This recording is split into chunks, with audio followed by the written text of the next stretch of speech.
موضوع الدرس في ذکر آلاء اللہ علی خلقہ، سورۃ الرحمن، تفسیر ابن کثیر۔ الحمد للہ رب العالمین، والصلاة والسلام علی اشرف الانبیاء وسید المرسلین، سیدنا محمد وعلی آلہ واصحابہ اجمعین۔ اللهم صل على سيدنا محمد وعلى آل سيدنا محمد كما صليت على إبراهيم وعلى آل إبراهيم في العالمين إنك حميد مجيد۔ أعوذ بالله من الشيطان الرجيم، بسم الله الرحمن الرحيم۔ خلق الإنسان من صلصال كالفخار، وخلق الجان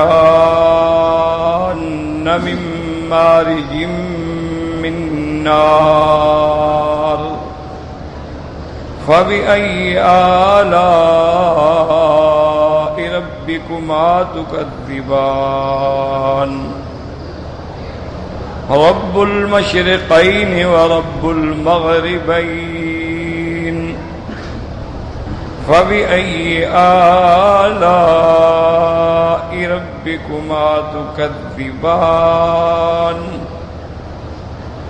مرج البحرين يلتقيان بينهما برزخ لا يبغيان، فبأي آلاء ربكما تكذبان؟ يخرج منهما اللؤلؤ والمرجان، فبأي آلاء ربكما تكذبان؟ وله الجوار المنشآت في البحر كالأعلام، فبأي آلاء ربكما تكذبان؟ لا نكذب بنعم ربنا۔ قال المؤلف والمفسر رحمه الله تعالى: أدام النفع بعلومه وعلومكم في الدارين، آمين۔ إلى أن قال: يذكر تعالى خلقه الإنسان من صلصال كالفخار، وخلقه الجان من مارج من نار، وهو طرف لهبها۔ اب اللہ تبارک و تعالیٰ کی ان آیات مبارک پر مفسر اپنی تفسیر فرماتے ہیں کہ اس میں اللہ تبارک و تعالیٰ یاد دلاتے ہیں بندوں کو کہ یاد کریں کہ میں نے تم کو کس چیز سے پیدا کیا ہے۔ تو جب بندہ اپنی اصل کو یاد کرتا ہے تو بھٹکنے سے بچ جاتا ہے۔ اللہ یاد دلاتے ہیں کہ ہم نے انسان کو پیدا کیا ایک کھنکتی ہوئی مٹی سے، جیسے کھنکتی ہوئی مٹی سوکھنے کے بعد ٹھیکرا بن جائے۔ وَخَلَقَ الْجَانَ مِن مَارِجٍ مِّن نَّارٍ، اور اللہ تبارک و تعالیٰ نے جنوں کو پیدا کیا خالص آگ سے، وہ جو آگ کا شعلہ اوپر بھڑکتا ہے، یعنی جو بالکل خالص ہوتا ہے، تیز آگ۔ قال الزهاق عن ابن عباس رضی اللہ تعالی عنہما وبه يقول اکرمۃ ومجاہد والحسن وابن زید، وقال الاوفی عن ابن عباس رضی اللہ تعالی عنہما من مارج من نار من لهب النار من احسنها، کہ اللہ تبارک و تعالی نے جنوں کو آگ سے پیدا کیا، آگ کے شعلے سے، جب بالکل شعلہ اوپر جا کے صاف ہوتا ہے، اس میں دھواں نہیں ہوتا۔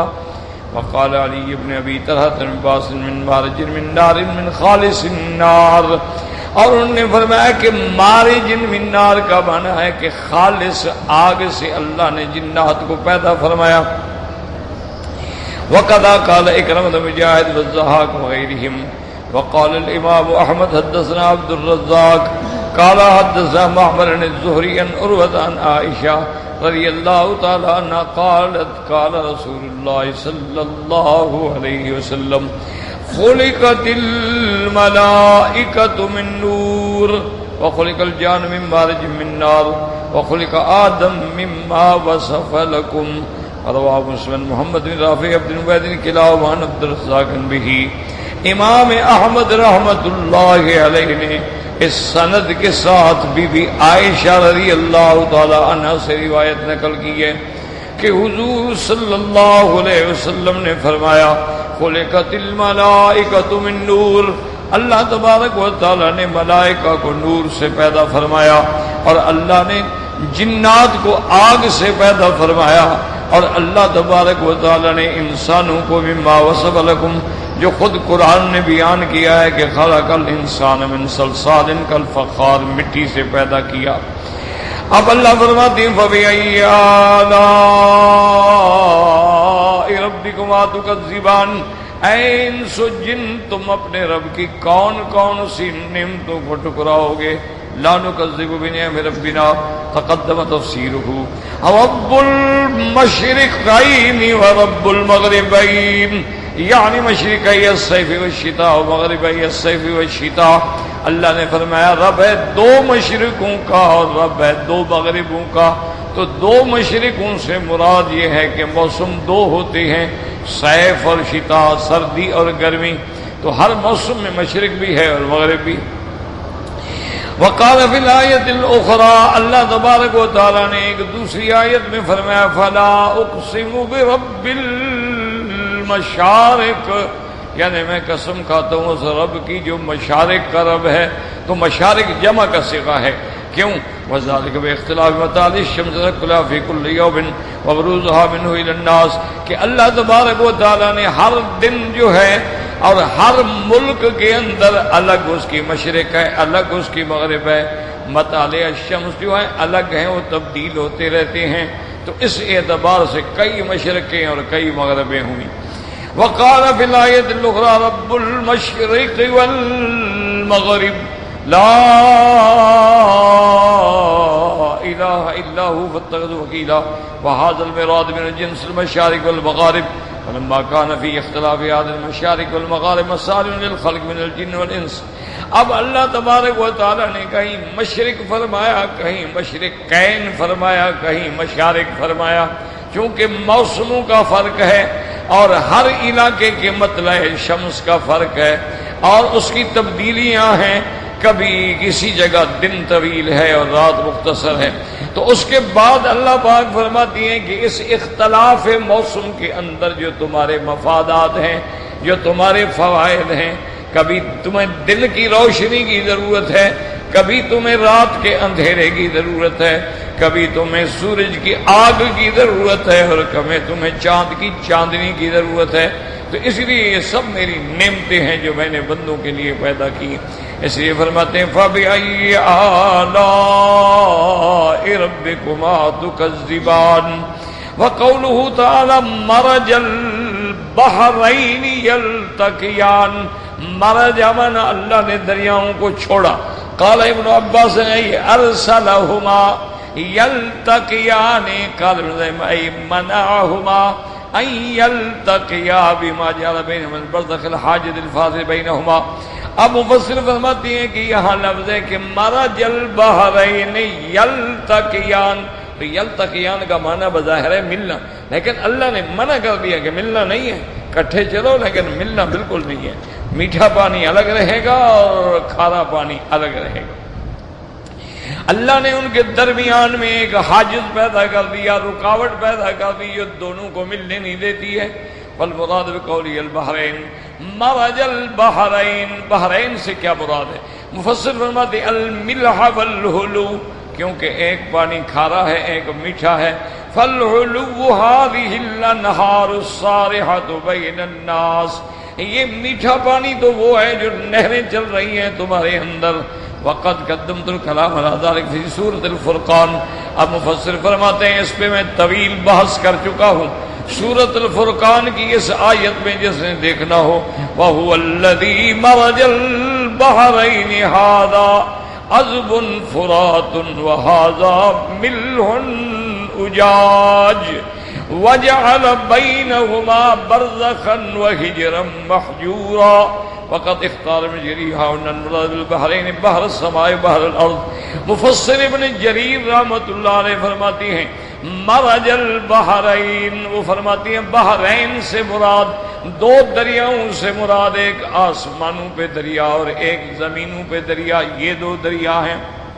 وَهُوَ مَرْوِيٌّ عَنْ مُجَاهِدٍ سعید بن جبیر وعطیۃ بن ابزہ، حضرت مجاہد، سعید بن جبیر اور عطیۃ بن ابزہ نے بھی یہی تفسیر فرمائی ہے۔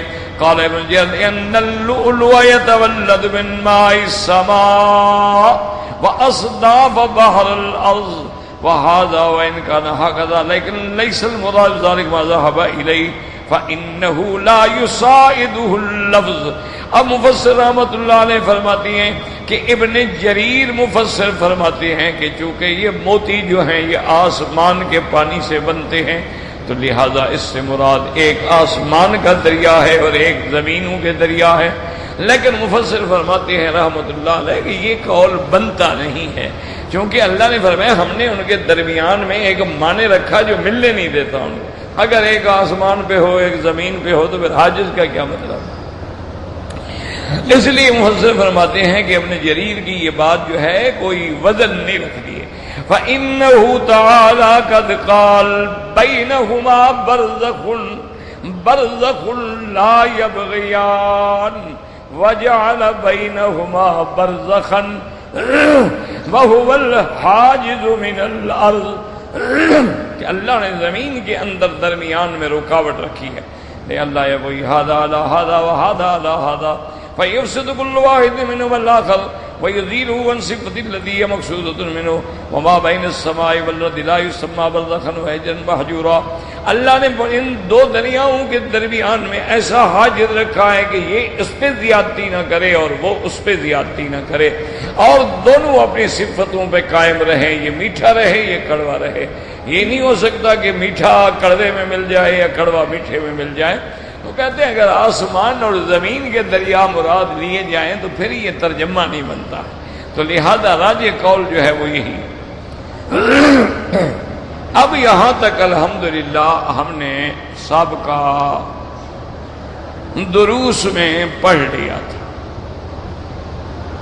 اب اللہ تبارک و تعالی فرماتے ہیں کہ یخرج منہما اللؤلؤ والمرجان۔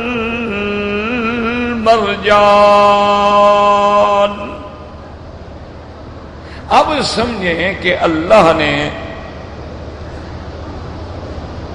قرآن مقدس کی ترتیب میں اور اس کے نظم و نسق میں غور کریں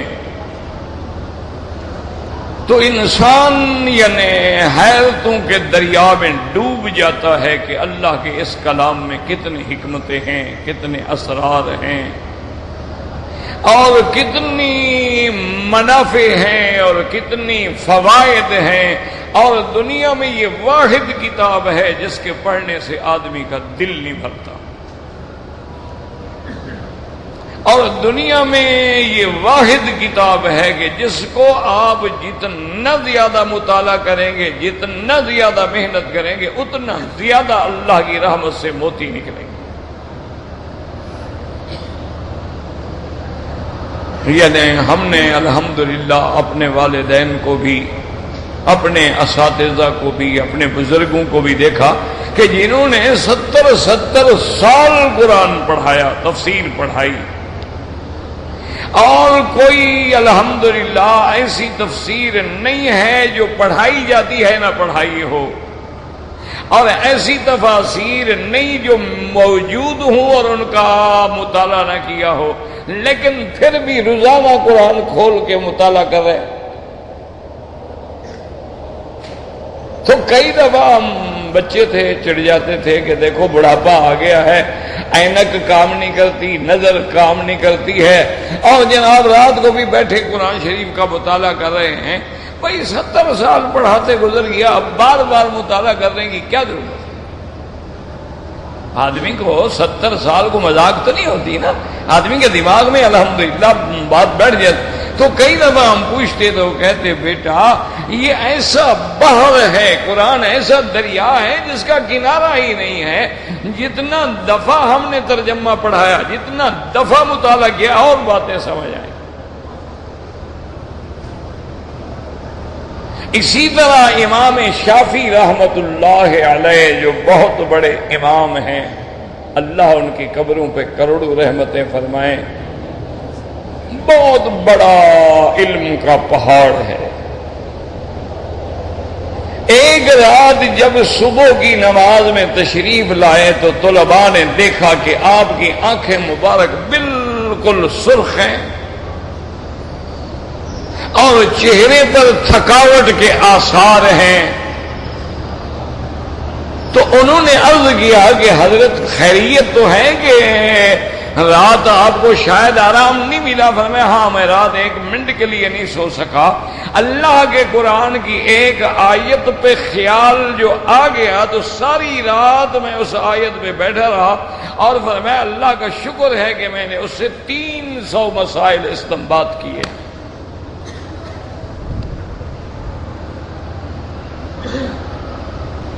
قرآن تو ایسی چیز ہے۔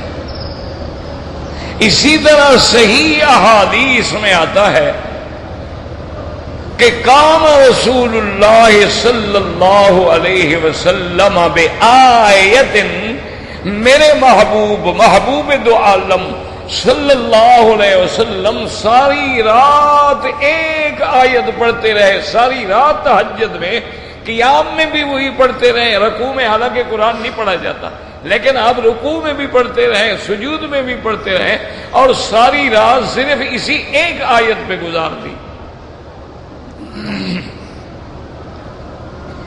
کہ ان تعذبہم فانہم عبادک، کہ مولا اگر تو اپنے بندوں کو عذاب دینا چاہے تیرے بندے ہیں، کون منع کر سکتا ہے؟ کس کی طاقت ہے؟ تیری مخلوق ہے، تیرا ملک ہے، تیرے مملوک ہیں، تیرے بندے ہیں۔ وَإِن تَغْفِرْ لَهُمْ، اور اگر آپ ان کو بخش دیں، فَإِنَّكَ أَنْتَ الْعَزِيزُ الْحَكِيمُ، آپ غالب بھی ہیں اور حکمت والے بھی ہیں۔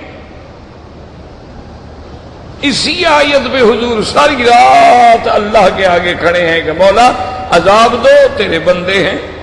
کوئی آدمی اپنے بندوں کو عذاب دے، اس کی مرضی۔ ظلم تو تب ہونا جب وہ تیرے بندے کو نقصان دے، ظلم تو تب ہوتا ہے جب وہ تیری ملکیت میں مداخلت کرے، اپنے ملک میں جو چاہے کرے۔ اور اگر آپ بخش دیں، اگر آپ سارے بندوں کو بخش دیں تو آپ غالب بھی ہیں اور حکمت والے بھی ہیں۔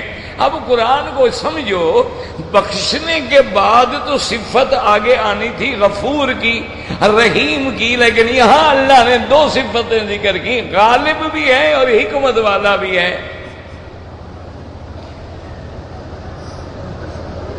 ورنہ جہاں جہاں مغفرت کا لفظ آئے گا آگے صفت غفور ہوگی یا رحیم ہوگی۔ جیسے اللہ نے فرمایا کہ ان کنتم تحبون اللہ فاتبعونی یحببکم اللہ ویغفر لکم ذنوبکم اللہ غفور الرحیم، لیکن یہاں غفور الرحیم نہیں آیا، یہاں آیا عزیز حکیم۔ تو میرے جو طالب العلم بھائی ہیں وہ اللہ کے قرآن میں غور کریں، اللہ سب کو نصیب کرے۔ خدا کے لیے اللہ نے تمہیں موقع دیا ہے حج کرنے کا، موقع دیا ہے تمہیں اب کعبۃ اللہ میں رہنے کا، موقع دیا ہے تمہیں مدینہ منورہ میں حاضری کا، موقع دیا ہے تمہیں اشہر حج یہاں گزارنے کا، موقع دیا ہے تمہیں مشاعر مقدسہ کی حاضری کا۔ ان وقتوں کو غنیمت سمجھو، اور ایک قرآن بھی ختم کر لیا تو 1,00,000 قرآن کا ثواب ملے گا۔ جو ساری زندگی پڑھتے رہو تو کوئی 1,00,000 ختم کر سکتا ہے؟ لیکن ساتھ یہ بھی ضروری ہے کہ قرآن پڑھیں۔ جو میرے بھائی پڑھے ہوئے نہیں وہ تو صرف پڑھیں قرآن، اور جو پڑھے لکھے لوگ ہیں وہ قرآن پڑھیں، قرآن کا مطالعہ کریں، قرآن کے تراجم دیکھیں، قرآن کی تفاسیر دیکھیں، اور قرآن پڑھنے پڑھانے والے علماء کی خدمت میں بیٹھ کے قرآن سمجھنے کی کوشش کریں۔ تو اب دیکھیں یہاں سے پتہ ہی ان تعذبہم فانہم عبادک، آپ ان کو عذاب دیں تو تیرے بندے ہیں، وَإِن تَغْفِرْ لَهُمْ، اگر آپ ان کو بخش دیں، آپ غالب بھی ہیں، حکمت والے بھی ہیں۔ یاد رکھو یہاں غالب کی صفت اس لیے آئی کہ کبھی بادشاہ کسی بڑے مضبوط مجرم کو بخش تو دیتا ہے، چھوڑ تو دیتا ہے، لیکن دل میں خوف بھی ہوتا ہے کہ اگر میں نے اس کو سزا دی تو اس کا قبیلہ مجھ سے بدلہ لے گا، اس کی قوم میرا بدلہ لے گی۔ اس ڈر سے بھی بادشاہ چھوڑ دیتے ہیں کہ بھئی یہ بڑا مضبوط گروہ ہے، چلو چھوڑ کے احسان کر کے ان سے جان چھڑاؤ، کہیں ایسا نہ ہو کہ ان کی قوم ہمارے خلاف کھڑی ہو جائے۔ تو اللہ تبارک و تعالیٰ کی خدمت میں اللہ کے نبی کہتے ہیں مولا اگر آپ ان کو معاف کر دیں آپ تو غالب ہیں، کوئی یہ نہیں کہے گا کہ اللہ نے ڈر کے معاف کر دیا ہے، آپ تو غالب ہیں، آپ سے کون غالب آ سکتا ہے۔ وَإِن تَغْفِرْ لَهُمْ فَإِنَّكَ أَنْتَ الْعَزِيزُ الْحَكِيمُ، آپ عذاب دیں تب بھی غالب ہیں، آپ معاف کر دیں تب بھی غالب ہیں، اور غالب بھی ایسا واللہ غالب علی امری، اور غالب بھی ایسا جس کو کوئی مغلوب نہ کر سکے، جس کی طاقت کا کوئی مقابلہ نہ کر سکے۔ اور میرا مولا حکمت والے بھی ہیں، اگر آپ چھوڑ دیں گے تو اس میں بھی آپ کی حکمتیں ہیں، اس میں بھی آپ کی رحمتیں ہیں۔ اگر آپ کسی کو عذاب دیتے ہیں تو حکمت ہے، اگر آپ کسی کو معاف کر دیتے ہیں تو اس میں بھی تو حکمت ہے۔ تو ایک آیت پہ میرے مدنی نے ساری رات گزار دی، قرآن سمجھو۔ اللہ اکبر۔ اسی لیے علماء نے لکھا ہے نا کہ قرآن ایک ایسا مقام ہے کہ لا ينقضی عجائب، جس کے عجائب کبھی ختم ہی نہیں ہو سکتے۔ اور قرآن ایک ایسی کتاب ہے کہ اگر صحیح معنی میں بندہ سننے کی کوشش کرے تو قرآن دلوں پہ اثر کرتا ہے، قرآن انسانوں کو جگاتا ہے، قرآن انسان کو جھنجھوڑتا ہے، قرآن غار مذلت میں پڑے ہوں کو نکالتا ہے، اور قرآن گرے ہوں کو اٹھاتا ہے، اور یہ قرآن ہے جو بے عزتوں کو باعزت بنا دیتا ہے، اور یہ قرآن ہے جو نہ مانے تو پھر ان کی عزتوں کو ہمیشہ کے لیے ختم کر دیتا ہے، اور یہ قرآن ہے جس کو سننے میں کبھی کبھی کافر بھی سجدے میں گر جاتے تھے۔ عرب تھے نا، حضور نے جب سورۃ النجم پڑھی ہے نا کعبۃ اللہ میں کھڑے ہو کر، جتنے مشرکین تھے فسجد رسول اللہ صلی اللہ علیہ وسلم سجدوا معہ، حضور نے جب سجدہ کیا تو سارے کافر اتنے قرآن کے تاثیر میں ڈوبے ہوئے تھے کہ وہ بھی سجدے میں گر گئے، جو ہر چیز میں مخالفت کرنے والے ہیں لیکن قرآن سن کے سجدے میں گر گئے۔ ولید ابن المغیرہ جو ان کا بہت بڑا سردار ہے، اور یہ مکے کا بہت بڑے آدمیوں میں تھا، جس کی مکے سے لے کر طائف تک جائیدادیں تھیں، زمینیں تھیں، باغات تھے، اولادیں تھیں، اور یہ وہ آدمی ہے جو حضرت خالد کا باپ ہے، حضرت خالد ابن الولید، یہ ولید جو ہے حضرت خالد کا ابا ہے، جس نے ایسا بیٹا جینا ہے، جس کا ایسا بیٹا دنیا میں آیا ہے کہ جس نے دنیا کفر میں تہلکہ ڈال دیا تھا، یعنی خالد کا نام سن کے بڑے بڑے جرنیلوں کے چھکے چھوڑ جاتے تھے اور جنگیں ہار جاتے تھے۔ ولید ابن المغیرہ ادیب بھی تھا، شاعر بھی تھا، اور بڑا علم والا تھا۔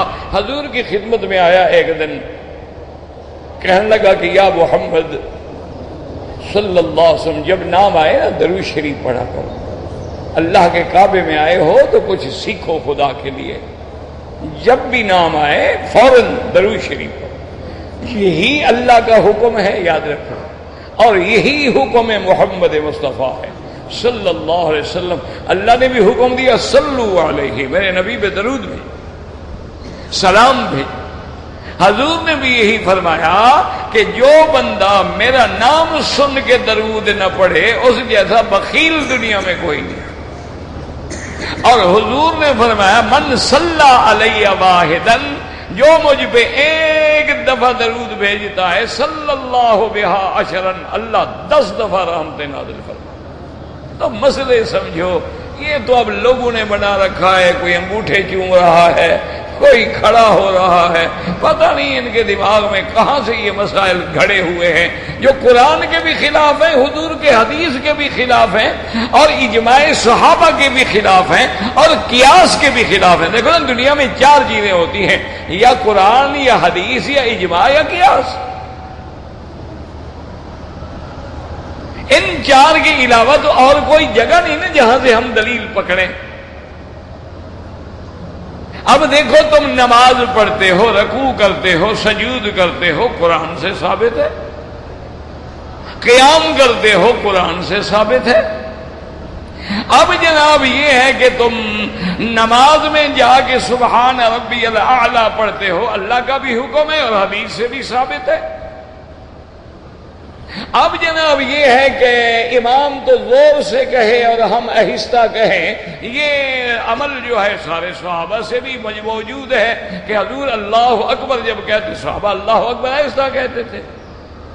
اچھا، اسی طرح اگر ایک آدمی نے سبحان ربی العظیم کے بجائے رکوع میں سبحان ربی الاعلی پڑھ دیا اور سجدے میں سبحان ربی الاعلی کے بجائے سبحان ربی العظیم پڑھ دیا، اب یہ مسئلہ نہ قرآن میں ہے، نہ حدیث میں ہے، نہ اجماع میں ہے، تو اب یہ مسئلہ ہم قیاس کریں گے کہ بھائی اس نے کوئی فرض کبھی نہیں چھوڑا کہ اب نماز باطل ہو جائے، کوئی واجب بھی نہیں توڑا کہ اس میں سجدہ سہو آ جائے، تو قیاس یہ کہتا ہے کہ نماز تو ہو جائے گی لیکن اس نے غلطی کی ہے، اجر میں کمی ہو جائے گی۔ تو یہ 4 چیزیں ہوتی ہیں۔ اب اللہ کے بندے، انگوٹھے چومنے کا مسئلہ نہ تو قرآن میں ہے، نہ نبی پاک نے حکم دیا، نہ صحابہ نے کسی نے انگوٹھے چومے۔ اچھا، قیاس میں بھی نہیں ہے کہ اپنے انگوٹھے چومو اور احسان محمد مصطفیٰ پہ کرو، کوئی عقل بھی ہے یا چلنے کے لیے کیا ہوا ہے؟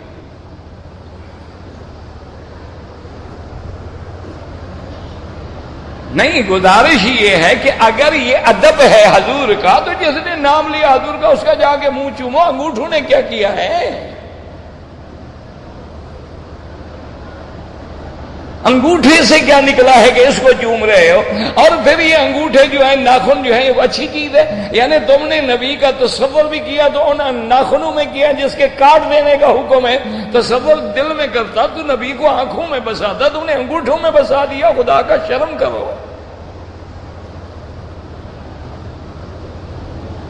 کیا کر رہے ہو؟ اسی میں نہ پکڑے جائے کہ وہ جی حضرت کتاب میں لکھا ہوا ہے حضرت ابو بکر صدیق نے انگوٹھے چومے تھے، یعنی 1400 سال کے بعد مولوی نے دیکھ لیا، سارے صحابہ نے نہیں دیکھا۔ کوئی عقل کرو۔ اچھا، پھر جب قرآن کا حکم آ گیا بات ختم ہو گئی، جب قرآن نے کہہ دیا بھی درود و سلام بھیجو، بس ختم ہو گئی بات۔ اب ہمیں ٹکریں مارنے کی کیا ضرورت ہے کہ حاشیے دیکھیں اور فلاں کتاب میں دیکھیں اور فلاں بزرگ نے لکھا تھا اور فلاں بزرگ نے کہا تھا؟ ابھی قرآن نے کہہ دیا، بات ہی ختم ہو گئی۔ جب اللہ کا قرآن آ جائے تو اس کے بعد تو انبیاء بھی پابند ہیں نا، اللہ کے نبی بھی پابند ہیں۔ قرآن آ گیا، ختم۔ تو جب قرآن میں باقاعدہ حکم موجود ہے کہ یا ایھا الذین آمنوا، اے ایمان والو، آگے کیا ہے؟ صلو، پڑھ لو، کوئی حرج نہیں۔ یہاں لکھا ہوا ہے کہ تم قبلوا ابہامکم، انگوٹھے چومو، یہ حکم ہے۔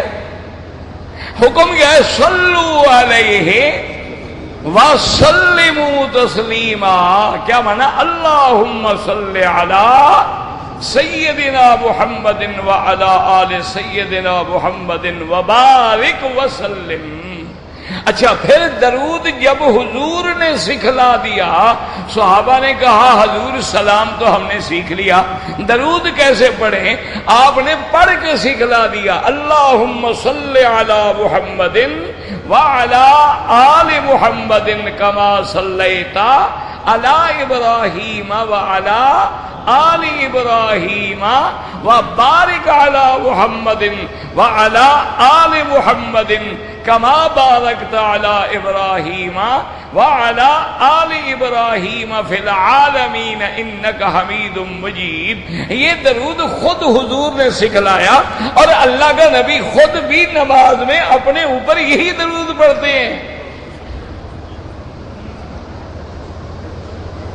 اور اگر ہم جناب کوئی نئے نئے درود بنا کے لے آئیں، ان کو تو دیکھنا پڑے گا نا بھی اس میں کوئی غلطی تو نہیں، اس میں کوئی عقیدے پہ چوٹ تو نہیں، اس میں کوئی حرف غلط، اور لیکن جو نبی نے سکھلا دیا ہے اس میں کون غلطی نکالے؟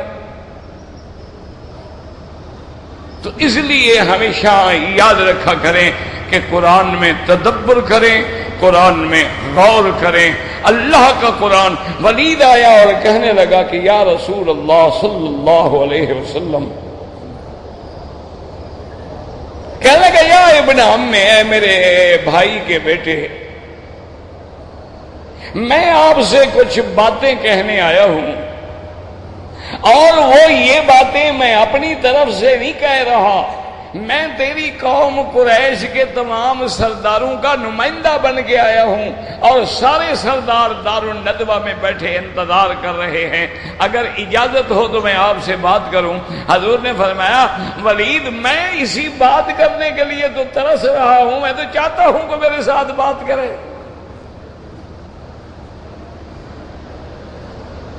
بالکل بات کریں۔ اس نے کہا صفحت احلامنا و احلام آبائنا و اجدادنا، کہنے لگا یا محمد صلی اللہ علیہ وسلم، سب سے پہلی بات تو یہ ہے کہ آپ نے ہمیں بھی بے وقوف بنایا، جاہل بنایا، ہمارے باپ دادا کو بھی جاہل بنایا، ہمارے باپ دادا بھی انہی بتوں کے آگے سجدہ کرتے تھے، ہم بھی انہی کے طریقے پہ چل رہے ہیں۔ آپ نے کہا تم غلط کر رہے ہو، اس کا معنی یہ ہے کہ ہم بھی غلط، ہمارے باپ دادا بھی غلط، سارے غلط۔ حضور سنتے رہے۔ اس نے کہا دوسری بات یہ ہے کہ حضور آپ ایک ایسی بات کہتی ہیں جو عقل سے بھی ماورا ہے۔ آپ کہتے ہیں مرنے کے بعد جب قبر میں چلے جائیں گے، ہڈیاں گل جائیں گی، ریزہ ریزہ ہو جائیں گی، مٹی مٹی میں مل جائے گی، اور اگر کوئی سیل آ گیا، کوئی بارش آ گئی، سیلاب آ گیا، پتہ نہیں وہ مٹیاں بہا کے وہ ہڈیاں کہاں لے جائے گا۔ آپ کہتے ہیں قیامت والے دن اللہ پھر ان سب کو کھڑا کریں گے قبروں سے۔ یہ کوئی عقل کی بات ہے بھلا؟ یہ عقل میں آنے والی بات ہے؟ ایک آدمی 1000 سال ہو گیا، اس کو دفن کیا گیا، اس کی ہڈیاں جل گئی، راکھ راکھ ہو گئی ہیں، تو اللہ ان کو دوبارہ اٹھا دیں گے، پھر دوبارہ بندہ بن جائے گا۔ ایک بھئی بیٹھ جاؤ نا، مہربانی کرو، ایک بعد میں آتے ایک سب کے سر پہ سوار ہوتے ہیں۔ انا للہ و انا الیہ راجعون۔ لا حول ولا قوت۔ بالکل شریعت میں منع ہے کہ کسی کی گردن کو پھلانگ کے آدمی آگے آئے، بس جہاں پہ اللہ موقع دے بیٹھ جائے۔ انہوں نے کہا حضور یہ دو باتیں جو ہے نا ہمیں سمجھ نہیں آتی، اور کہنے لگا حضور بات سنیں، ہمیں آپ بڑے پیارے ہیں، بڑے محبوب ہیں ہمیں آپ، ہم تو آپ پہ جان دیتے ہیں، اگر آپ نے یہ جو نعرہ دیا ہے نا توحید کا کہ ایک خدا کو مانو اور سب کو چھوڑ دو، اور یہ جو آپ نے نعرہ دیا ہے کہ میں اسی خدا کا بھیجا ہوا اللہ کا رسول ہوں، یہ جو آپ نے ایک نئی بات کہی ہے کہ آسمانوں سے فرشتہ آتا ہے اور وحی لے کے آتا ہے اور قرآن لے کے آتا ہے اور وہ مجھے پڑھاتا ہے، میں تمہیں سناتا ہوں، یا محمد یہ باتیں بھلا کوئی سمجھ آنے والی ہیں کہ اگر اللہ نے اپنا نبی رسول بنانا تھا تو کسی طاقتور آدمی کو بناتے، کسی دولت والے کو بناتے، پیسے والے کو بناتے، اس کو اللہ نے رسول بنایا جو پیدا ہوا تو گھر میں دیا بھی نہیں جل رہا تھا، اور جس کی کفالت دادے نے کی ہے اور اس کے بعد اپنے چاچے کی کفالت میں ہے، اللہ نے ایک غریب کو آخر نبی کیوں بنایا؟ کوئی وڈیرا نبی بنتا نا، ان کا وہی ذہن تھا نا جو آج کل ہمارے وڈیرے اور جاگیردار کا ہے، ذہن وہی ہے۔ یہ میں نہیں کہتا، قرآن میں ہے کہ لولا نزل هذا القرآن على رجل من القريتين عظيم، اللہ نے یہ قرآن اتارنا تھا تو پھر مکے اور طائف کے کسی بڑے آدمی پہ کیوں نہیں اتارا؟ آپ کو نبی کیوں چن لیا؟ آپ تو بی بی آمنہ کے گھر میں پیدا ہوئے ہیں، باپ فوت ہو چکے ہیں، عبد المطلب کی کفالت میں ہیں، عبد المطلب کے بعد ابی طالب کی کفالت میں ہیں، نہ آپ کے پاس طاقت ہے، نہ دولت ہے، نہ جائیداد ہے۔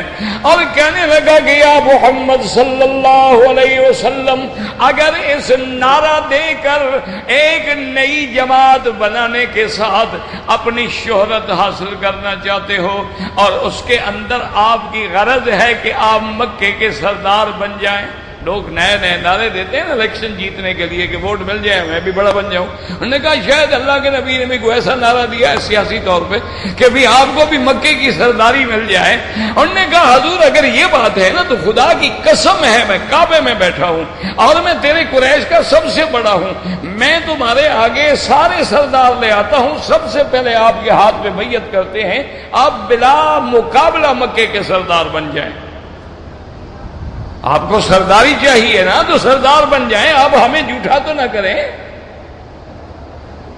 اور کہنے لگا حضور اگر آپ کو دنیا کی ضرورت ہے، پیسوں کی ضرورت ہے تو ہم مکے والے جو ہے نا جتنا ہمارے پاس ہے نا سارے خزانے جمع کر کے آپ کے دروازے پہ رکھ دیتے ہیں، لے لیں، لیکن مہربانی کریں یہ توحید والی مار جو ہے نا یہ نہ دیں۔ آج بھی بندے ہر چیز برداشت کر سکتے ہیں نا، لیکن جب توحید کی طرف پڑتی ہے کہتے او یار دیکھو قرآن حدیث تو پڑھتے ہیں لیکن ہیں وہابی۔ یہ توحید چیز ایسی ہے نا جی، اس کی جب چوٹ پڑتی ہے نا پھر جناب بڑے بڑوں کے سینے پاش پاش ہو جاتے ہیں، کفر بھاگ جاتا ہے، باطل ٹوٹ جاتا ہے۔ دیکھا نہیں اکیلا بلال کھڑا ہے، امیت اپنے خلف نے پوری طاقت لگا لی، بلال نے کلمہ نہیں چھوڑا۔ ایک دن بلال بے ہوش پڑے ہیں، سینے پہ پتھر ہیں، نیچے انگاروں کی طرح پتھر جل رہے ہیں اور سرانے پہ بوڑھی اماں بیٹھی ہوئی ہے۔ تھوڑا ہوش آیا تو کہنے لگی بلال مہربانی کر، اپنے آپ کو ہلاک نہ کر، اپنے آپ کو برباد نہ کر، مسلمان تو میں بھی ہو چکی ہوں لیکن اپنے اسلام کو چھپا لے۔ ایک دفعہ ان کے سامنے کہہ دے کہ بابا ٹھیک ہے میں نے چھوڑ دیا ہے دین محمد مصطفیٰ کا، جان بچا لے، نکل جائیں گے کدھر اپنی، یہ تو مر جائے گا اسی طرح۔ تو حضرت بلال نے پتہ ہے کیا کہا تھا؟ وہ تاریخی جملہ کہ ساری دنیا کے موحدین اس ایک جملے کو سمجھ لیں کہ حضرت بلال مسکرائے اور کہنے لگے اماں آج مجھے یقین ہو گیا کفر ہار گیا۔ ماں بیچاری بوڑھی ماں تھی، وہ ہنسنے لگی، انہوں نے کہا بیٹا مر ہم رہے ہیں، کفر کیسے ہار گیا؟ اس نے کہا ماں کفر کے پلوں میں طاقت ہوتی تو میرے ماں کو سفارشی نہ لے آتے، آج مجھے یقین ہو گیا کفر ہار گیا۔ ماں اٹھی تو وہی آیا، کہنے لگا ہاں کیا فیصلہ کیا؟ اس نے کہا ظالم سن احد احد، میں پکارتا رہوں گا، مار مجھے کتنا مارنا ہے تو۔ اور کہنے لگا امیہ ایسا کر کوئی چھری لے کے آ جا، میرے وطن کے ٹکڑے ٹکڑے کر دے اور ہر ٹکڑے سے یہی صدا نکلے گی احد احد احد۔ ایمان سے کہو پھر بلال جیت گیا یا کفر جیت گیا؟ ہاں جی، کعبے کی چھت پہ کھڑے ہو کے اذانیں بلال نے دی کہ امیہ نے دی؟ کس نے بھی اذان بھی؟ آج بھی کفر ہار رہا ہے، لکھ لو کفر ہار رہا ہے، ہار گیا ہے۔ یہ تو بھڑکتا ہے چراغ صبح جب خاموش ہوتا ہے، وہ وقت بہت جلد آنے والا ہے جب پوری دنیا پہ میرے مدنی محمد کا پرچم لہرائے گا۔ اتنی بڑی طاقتوں کے باوجود وہ مسلمان جو سوئی بنانا بھی نہیں جانتے، ہم تو پانی بھی لوگوں کا پیتے ہیں نا، BBC کولا بھی لوگوں کا پیتے ہیں، مرغیاں بھی باہر کی کھاتے ہیں، انڈے بھی باہر کے کھاتے ہیں، ہم اپنا تو کچھ نہیں کرتے نا۔ تو ان سے لڑنے کا کیا معنی ہے؟ معنی یہ ہے اب ان کو پتہ لگ گیا ہے کہ ہماری موت کا وقت آنے والا ہے اور اظہار دین محمد مصطفیٰ ہونے والا۔ وہ پڑھے لکھے دشمن ہیں، انہوں نے تاریخ پہ نظر ڈالی ہوئی ہے، وہ جانتے ہیں کہ اللہ کا وعدہ کبھی جھوٹا نہیں ہوتا، اور اللہ نے وعدہ کیا نبی سے کہ لِيُظْهِرَهُ عَلَى الدِّينِ كُلِّهِ، میں تیرے دین کو تمام ادیان پہ غالب کروں۔ اس نے کہا حضور اگر آپ کو یہ خواہش ہے کہ کسی مکے کے کسی سردار کے گھرانے میں آپ کی شادی ہو جائے تو ہم ایک لڑکی نہیں، مکے کے سرداروں کی 10 لڑکیاں آپ کو دینے کے لیے تیار ہیں، خدا کے لیے یہ توحید والی تلوار نہ چلاؤ۔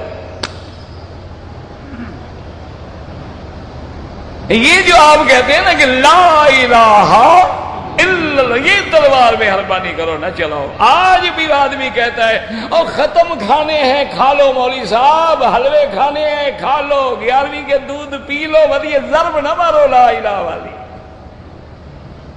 یہ ہم سب تجھے دینے کے لیے تیار ہیں، 40ویں کروا لو ہم سے، کنڈے کھا لو، 11ویں کھا لو، 12ویں کا میلاد بنوا لو، ہم سے 27 کا رجبی کا معراج بنوا لو، یہ سارے کام حاضر۔ لیکن یہ جو تم کہتے ہو نا کہ کوئی کچھ نہیں کر سکتا مگر اللہ، یہ نہ کہو۔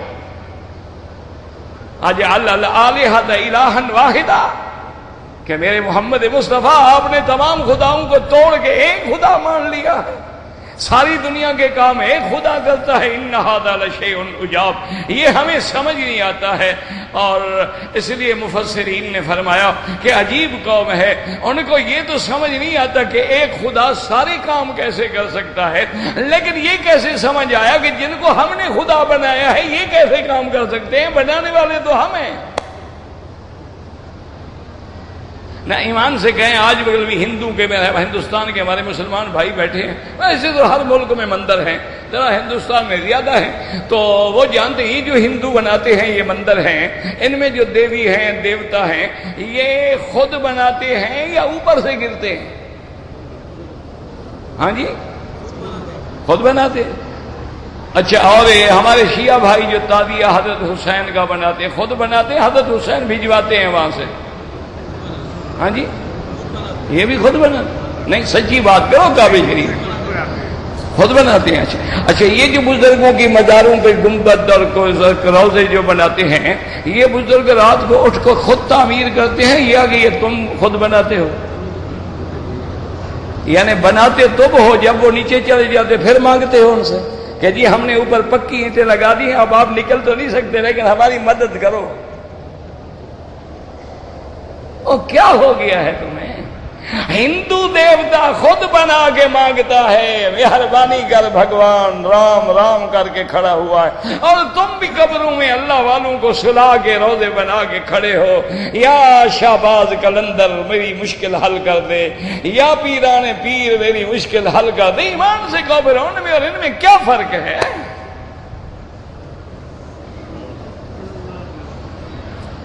پھر فرق کیا ہے؟ کیوں کہتے ہو ہندو بڑا بدبخت ہے جی دیوی دیو؟ وہ بھی اس نے بھی دماغ میں ہے کہ یہاں رام پیدا ہوا تھا۔ کہاں پیدا ہوا؟ تم اس وقت تھے جب رام پیدا ہوا تھا؟ تم کہاں تھے؟ اچھا رام کہاں سے پیدا ہوا تھا؟ اس کی ماں موجود ہے، کوئی دادی کوئی دادا کوئی پردادا، کہاں سے پیدا ہوا ہے؟ یا مٹی سے خود نکل آیا رام؟ وہ جی رام کی جنم بھومی ہے۔ آج میں حیران ہوں کہ وہاں اتنے پڑھے لکھے لوگ ہیں، ایک بھی سوال نہیں کرتا کہ رام پیدا کہاں ہوا، اس کا باپ کون ہے؟ اور جس کا پتہ ہی کوئی نہ ہو وہ خدا بن جاتا ہے، جس کا آگا پیچھا بھی کوئی نہ ہو وہ بھگوان ہو جاتا ہے۔ یہ اچھی بات ہے بھائی۔ اس لیے ولید بن المغیرہ نے جب ساری باتیں کہہ لی، آخر میں پتہ ہے دیکھو اس نے چوٹ بھی کی، اس نے کہا یا محمد صلی اللہ علیہ وسلم، اس نے کہا کہ حضور اگر آپ پر کوئی جادو کا اثر ہے، کوئی جن کا اثر ہو گیا ہے، کیوں آپ تو نئی نئی باتیں کرتے ہیں نا، آج بھی جو آدمی توحید بیان کرے وہ نئی باتیں ہیں نا۔ بھئی ہمارے باپ دادا اسی طرح منتیں مانتے آئے، یار چھوڑو یہ کل کے مولوی، ان کو کیا پتا؟ ہمارا دادا 11ویں شریف کا دودھ تقسیم کرتا تھا، ہماری دادی یہی کرتے کرتے مر گئی ماشاءاللہ۔ یہ تو اب اللہ کو جواب دے رہی ہوگی نا۔ اچھا اب یہ بھی بتلاؤ 11ویں کا دودھ ہوا پیران پیر کا، اس سے پہلے جو مسلمان مر گئے وہ تو بیچارے بغیر 11ویں کے مر گئے، ان کا کیا ہوگا؟ انہوں نے تو کبھی 11ویں نہ کی۔ انہوں نے کہا حضور اگر آپ پر اثر ہے تو ہم آپ کا علاج کرواتے ہیں، ہم لے آتے ہیں بڑے بڑے کاہن اور بڑے بڑے پڑھنے والے لوگوں کو لے آتے ہیں۔ جب بات ختم ہوئی حضور نے فرمایا ولید تم نے بات ختم کر لی؟ میں نے کہا ہاں جی۔ اور نے فرمایا دیکھو تم نے بات کی، میں نے بات نہیں کی، میں سنتا رہا، اب جو میں کہتا ہوں تم بھی چپ کر کے سنو۔ اس نے کہا حضور میں اسی لیے تو آیا ہوں۔ اللہ اکبر، حضور کھڑے ہو صلی اللہ علیہ وسلم، فرمایا حامیم تنزیل الکتاب من اللہ العزیز العلیم غافر الذنب وقابل التوب۔ جب قرآن پڑھنا شروع کیا حضور نے، ابھی حضور 4 آیتیں بھی نہیں پڑھ سکے، ولید چیخ پڑا کرنے لگا بس یا محمد بس، مہربانی کرو، اب آگے میرے اندر طاقت نہیں ہے اس کلام کے سننے کی، میرا جگر پھٹ جائے گا۔ کافر ہے، سیدھا گھر چلا گیا۔ ابو جہل نے کہا او معلوم ہوتا ہے ولید بھی گیا، ولید کے پاس آئے، کیا ہوا؟ کہنے لگا بات سنو، واللہ مجھے اللہ کی قسم ہے جس نے مجھے پیدا کیا ہے، ما ہوا بشعر، وہ شعر نہیں کہتا ہے، وہ جادو نہیں کہتا ہے، وہ تو ایک ایسا کلام سناتا ہے جس کلام کے اندر نور بھرا ہوا ہے۔ قرآن میں غور کرو تو قرآن سمجھ آ جائے گا، اس لیے قرآن کہتا ہے ان تعذبہم فانہم عبادک۔ اب دیکھیں یہاں قرآن نے بتلایا 2 دریا اور آگے فرمایا یخرج منہما اللؤلؤ والمرجان۔ اللہ فرماتی ہیں کہ یخرجو پھر نکلتے ہیں ان دونوں میں سے، یاد رکھو ضمیر تثنیہ کا ہے، پیچھے بھی 2 دریا ہے، مرج البحرین، اور یہاں بھی یخرجو منہما، ان دونوں سے نکلتے ہیں موتی اور مرجان کہتے ہیں مونگا جو سرخ رنگ کا ہوتا ہے، اور بعض علماء کہتے ہیں وہ بھی ایک چھوٹے قسم کا موتی ہوتا ہے، اس کو مرجان کہتے۔ یہاں تو عام ہے نا ماشاءاللہ، مرجان کی تسبیحاں بھی بنی ہوئی ہیں، مرجان کا پتھر بھی ملتا ہے۔ تو اللہ کہتا ہے کہ 2 دریاؤں سے دونوں سے نکلتا ہے۔ اب یہاں مشکل یہ آ گئی کہ دونوں سے تو نہیں نکلتا ہے، یاد رکھو یہ موتی ہے یا یہ مرجان ہے، یہ تو صرف ایک دریا کھارے سے نکلتے ہیں، یہ میٹھے سے تو کبھی نہیں نکلتے، اور قرآن کہتا ہے کہ دونوں سے نکلتے ہیں۔ اللہ اکبر، قرآن کو سمجھو، قرآن کہتے ہیں ان دونوں سے موتی نکل، حالانکہ موتی تو ایک سے نکلتے ہیں۔ میٹھے دریا آپ کے پاس بھی تو بہ رہے ہیں نا، آپ کے پاس بھی بیاس ہے، ستلج ہے، راوی ہے، سندھ ہے، چناب ہے، ہندوستان میں بھی ماشاءاللہ کئی دریا ہیں، جمنا ہے، فلاں ہے، فلاں ہے، کئی بڑے بڑے دریا ہیں وہاں بھی، تو کبھی ان سے تو موتی، کبھی موتی تو ہمیشہ یاد رکھیں سمندروں کے کنارے، اور وہ بھی خاص جزائر ہوتے ہیں جہاں سے موتی نکالے جاتے ہیں، اور قرآن کہتے ہیں دونوں سے۔ تو بعض علماء نے فرمایا کہ اللہ تبارک و تعالیٰ نے تثنیہ کا صیغہ فرمایا ہے، اس کی وجہ یہ ہوتی ہے کہ تغلیباً کہہ دیا جاتا ہے، جیسے کہتے ہیں قمرین تو مراد شمس و قمر ہوتا ہے، کہہ دیتے ہیں امرین مراد ابو بکر و عمر ہوتے ہیں، تو چاہے ایک سے نکلیں، اور بعض علماء نے فرمایا نہیں، دوسرا جواب کہ دونوں سے نکلتے ہیں، ایک کے نکلنے کا ہمیں پتہ ہے اور ایک کے نکلنے کا ابھی تک ہمیں پتہ نہیں، لیکن اللہ کا قرآن اپنی جگہ سچا ہے۔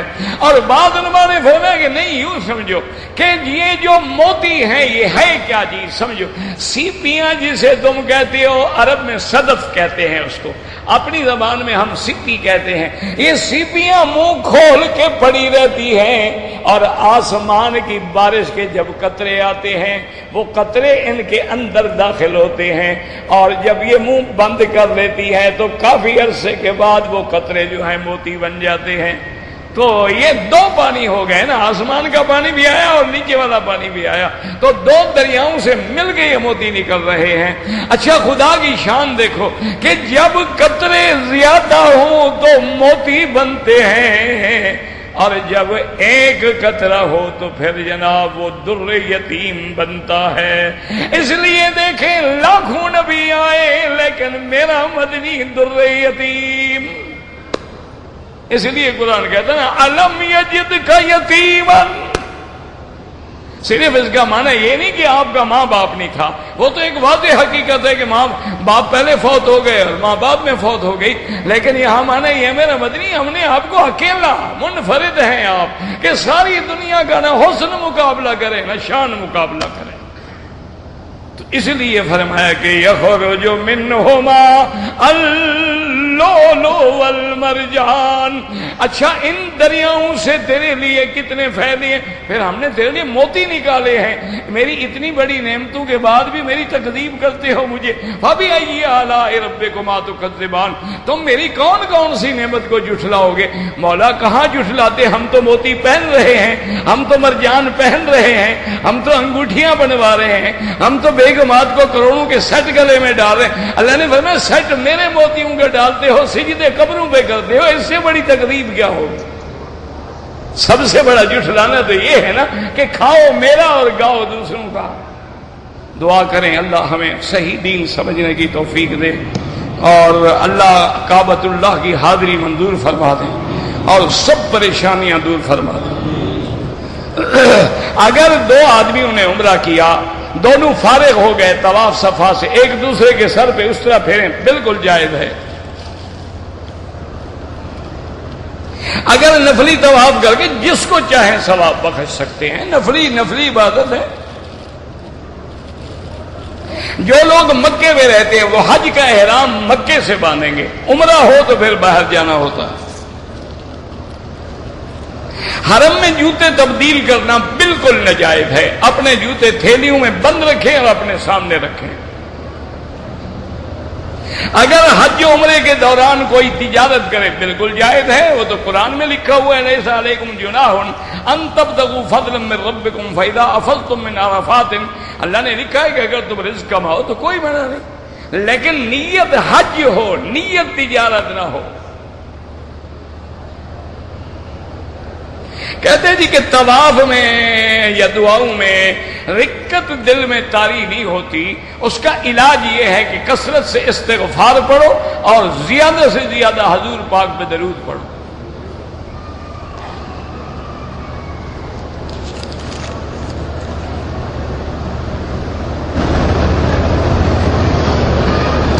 میری بیوی کمزور ہے، وہ نفلی طواف نہیں کر سکتی، کوئی بات نہیں، کوئی ضروری نہیں، نفلی طواف ہی ہے نا، سامنے بیٹھ کے کعبہ دیکھتی رہے، قرآن پڑھتی رہے، نماز پڑھتی رہے، اور اگر ہو تو ویل چیئر پہ کرا دیا کرو۔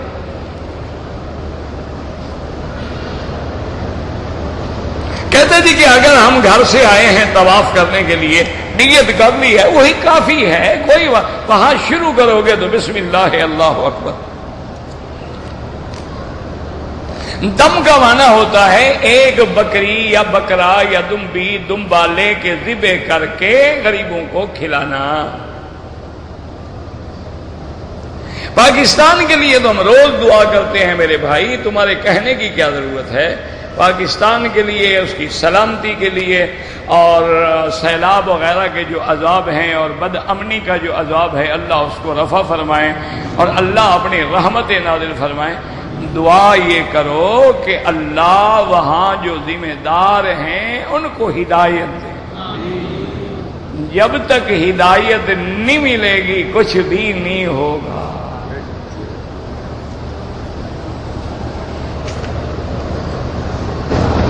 زمزم سے چائے بنا سکتے ہیں؟ بالکل جناب بنا سکتے ہیں۔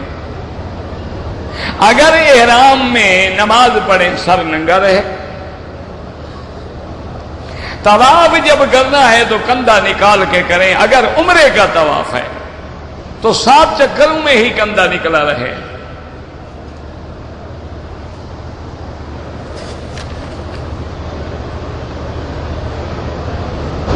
اگر ایک آدمی حج تمتع کے لیے مکے میں ٹھہرا ہوا ہے، وہ دوبارہ عمرہ کرنا چاہتا ہے، کوئی منع نہیں.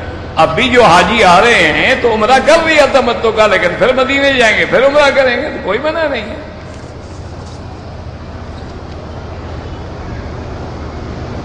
کہتے جی کہ مکہ مدینہ میں جو گوشت ملتا ہے یا مرغیاں ملتی ہیں، بھائی اگر باہر کے ملکوں کا ہے تو کوئی اعتبار نہیں، اور اگر مکے کا ہے، اس ملک کا ہے، تو وہ 100% حلال ہے. عورتوں کے لیے عمرے کے بعد یہ بال کٹھے کر کے آخر میں جہاں انتہا ہو ایک پور کے برابر کاٹ لیں. اگر ایک عورت ہوا کی وجہ سے منہ پہ کپڑا عمرے میں رکھتا رہا، کچھ بھی نہیں ہوتا. کہتے کہ طواف افضل عبادت ہے، اس میں کوئی شک نہیں، لیکن ہجوم ہے تو آپ میرا بھائی اب اس کا علاج یہ ہے کہ باہر کرو. رات کو 12 بجے کے بعد کریں، کوئی رش نہیں ہوتا. دن میں آپ آ کے 11 بجے کریں، کوئی رش نہیں ہوتا. پھر تھوڑی تکلیف بھی تو برداشت کرو نا، گرمی ہوگی لیکن رش نہیں ہوگا. جو صحیح معنوں میں سمجھدار لوگ ہیں وہ ابھی گھر جائیں گے، کھانا وانا کھائیں گے، ذرا فریش اپ ہو کے تیار ہو کے پھر حرم آ جائیں گے 12 بجے. ساری رات حرم میں رہیں گے، عبادت بھی، تہجد بھی، طواف بھی، مزے بھی. فجر کی نماز پڑھ کے، اشراق پڑھ کے جا کے ناشتہ کر کے سو جائیں گے، 6-7 گھنٹے نیند ہو جائے گی. تو عبادت بھی ہوتی رہے گی، آرام بھی ہوتا رہے گا. دیوبندی مسلک میں عورتوں کو نماز گھر میں پڑھنا، دیوبندی نہیں، ہر مسلک میں عورت کی نماز گھر میں افضل ہے. لیکن اگر وہ حرم میں آنا چاہے تو آپ روک بھی نہیں سکتے. حضور نے فرمایا حدیث میں کہ لا تمنعوا اماء اللہ عن بیوت اللہ، اگر اللہ کی بندی حرم میں آنا چاہے تو منع نہیں کر سکتے.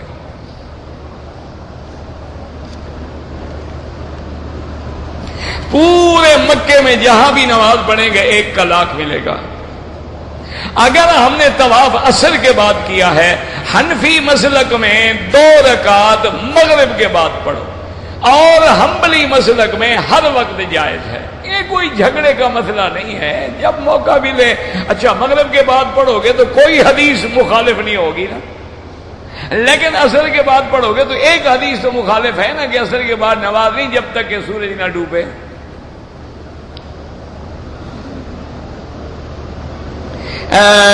مسجد الحرام میں طواف جو ہے نا واجب، مسجد الحرام میں ہی پڑھنا ہے.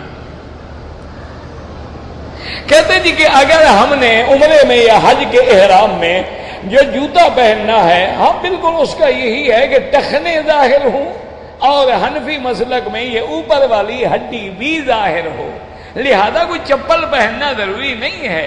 یہ ہمارے ملکوں میں جو جوتے ہوتے ہیں وہ ٹھیک ہے، آرام سے. چپل تو عذاب ہے آج میں. ایک تو یہ ربڑ ہے اور نیچے آگ کی طرح سڑکیں گرم ہوتی ہیں اور یہ سیدھی گرمی دماغ کو پہنچتی ہے. اور دوسرا جہاں سے چلیں گے انشاءاللہ پانی ہوا تو 10 آدمیوں کا احرام چٹپ کر کے خراب کریں گے. آپ آرام سے جوتے پہنو، آرام سے مزے سے چلو، نہ کسی کو خراب کرو نہ خود خراب ہو. کہتے جی کہ اگر ہم مزدلفہ سے منی آ گئے، ابھی ہم نے کنکریاں نہیں ماری، مکے میں آ کے طواف زیارت کر لیں، کوئی بات نہیں، کر لیں، لیکن بے وقوفی نہ کرنا انشاءاللہ. نہ گاڑی ملے گی، نہ آ سکو گے، نہ جا سکو گے، لٹکے رہو گے درمیان میں، نہ ادھر کے نہ ادھر کے. اسی نظام کو قائم رکھو. کنکری مارو، قربانی کرو، سر منڈاؤ، تھکان اتارو، غسل کرو، کپڑے پہنو، رات کو خوشبو لگاؤ اور طواف پہ آؤ. قربانی کی رقم کہاں جمع کروائیں؟ یہاں بینک میں جمع کروا سکتے ہیں. بہرحال عام لوگوں کو نہ دینا. یہ جو آج کل پھرتے ہیں نا، اگر 200 میں کرا دیں گے، 250 میں کرا دیں گے، یہ الحمدللہ ایک بکری بھی ذبح نہیں کرتے. یہ تمہارے پیسے لے کے انشاءاللہ ٹکٹ لے کے 12 کو چلے جائیں گے.